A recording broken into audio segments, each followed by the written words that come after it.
Hello YouTube, and welcome back to my channel. This will be video number 2 that I'm making today. And for this one, we have our Rubicon Express oil pan skid plate. This is for the 2012 to 2018 Jeep JK with the 3.6 liter Pentistar.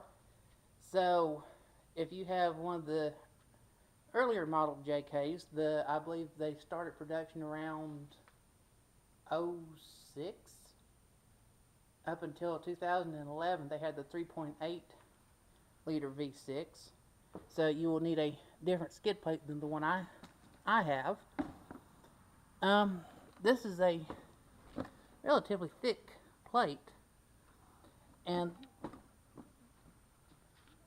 the thing is that this one, Rubicon Express, they make their skid system as a modular system, so you can buy a piece at a time as you can afford it and add protection to your Jeep that way.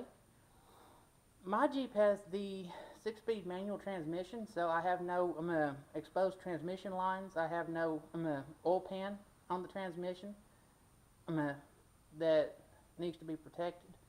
The 6-speed manual, it rides fairly high in the chassis, and it is a cast body, so I probably won't add any protection for the transmission, as there's very little chance of damaging it.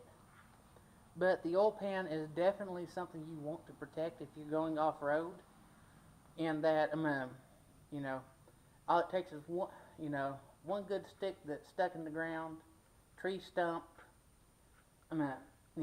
rock, what have you, and you're going to have to be towed home, which we'll take and slide this under here, and we'll get down under the Jeep right quick, kind of give you a lay of the land, so to speak. Oh. So, sorry. As you can see, the 3.6 has a relatively small oil pan to it, and it is tucked up it's fairly well tucked up out of the way, but there's still always the possibility of dropping it down on a rock. So we're going to add some protection to it. Now, this is what I was talking about as far as the transmission goes. The transmission itself sits fairly high, and it actually sits, your lowest point is on your bell housing, which mates to the back of the engine, so you don't have anything lower than that. So I don't anticipate, and then it's all cast. There's not really anything that could be hurt. It should withstand a moderate impact should it drop onto something. But we're going to shut the video off, and we will read over the directions because we're one of those weirdos, and we'll come back to you with the install. Okay folks, for the first step of the install, I'm going to remove the 2 lowest transmission bell housing bolts. This size here, that side would be a 15 millimeter, and then you have to remove this exhaust hanger, which takes a 13, and I'm assuming that the bolt underneath of it would be a 15 as well. So I'm going to go get me a hammer and try to get this exhaust hanger out of the way. Okay, so the persuader was not needed. There's a second 13 millimeter nut on the bell housing bolt above it. So take that off, and then your hanger just slides right off. So now we can get this bolt out. Okay, I know this is a little bit of a weird angle, but if you look between your steering stabilizer and your axle tube, you'll see the upper oil pan.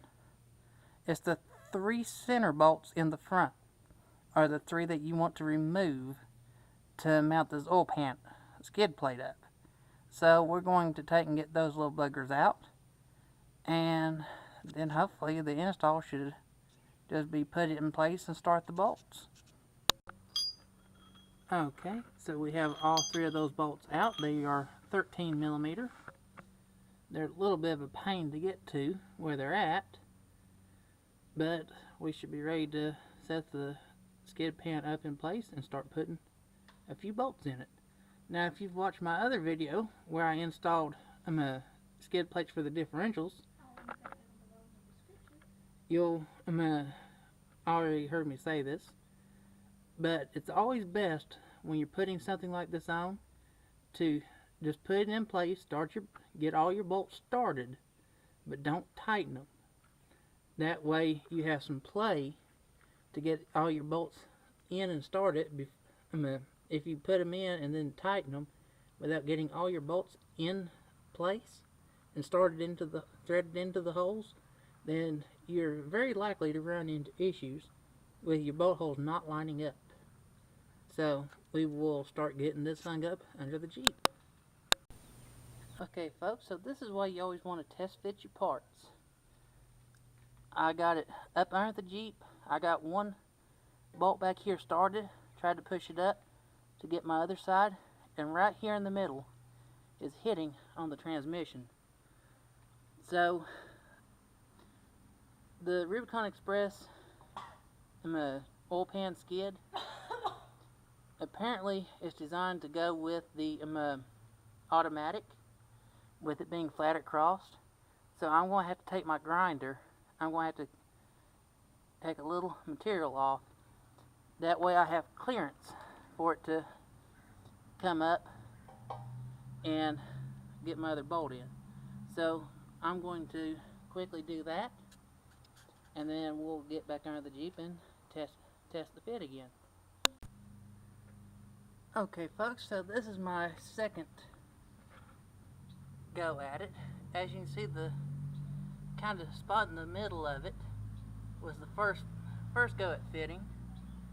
That got it almost where it needed to be, but it was catching on either side of the bell housing, so we've took a little bit more off.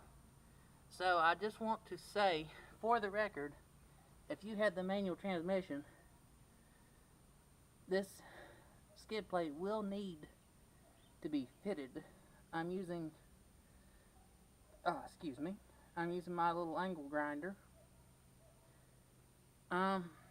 If you do go ahead and purchase this and decide to just go ahead and fit it for your Jeep, I would highly recommend taking a little at a time off, because you can always take a little more, but you can't put back. Well, not very easily, that is. So we're going to crawl under here, test fit it again, and hopefully it goes this time. Okay, so we're back. Went ahead and just finished the job. As you can kind of see right here, I did have to do a significant amount of trimming on the back side of it to clearance my transmission. Now, this is the result of 3 attempts.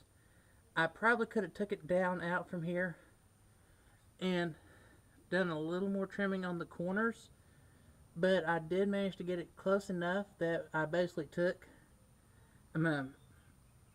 the bolts in, the 2 bolts in the transmission, more or less tighten them up, not torque them, but tighten them, and that forced the front of the skid plate down.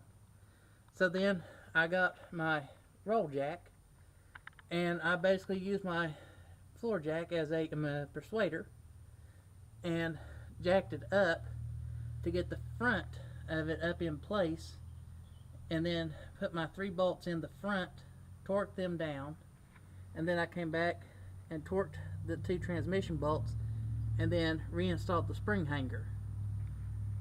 Now, this did take a little longer than I had hoped and expected due to the complications of having to trim, but all in all, I am very happy with it.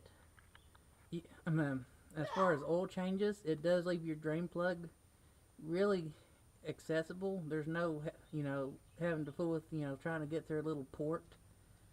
I found a trick to getting it between the transmission, or sorry, not transmission, but between the front axle and your motor, was to come over here to this little gap, put it in with it kind of turned catty corner, slide it over, and then it would go into place.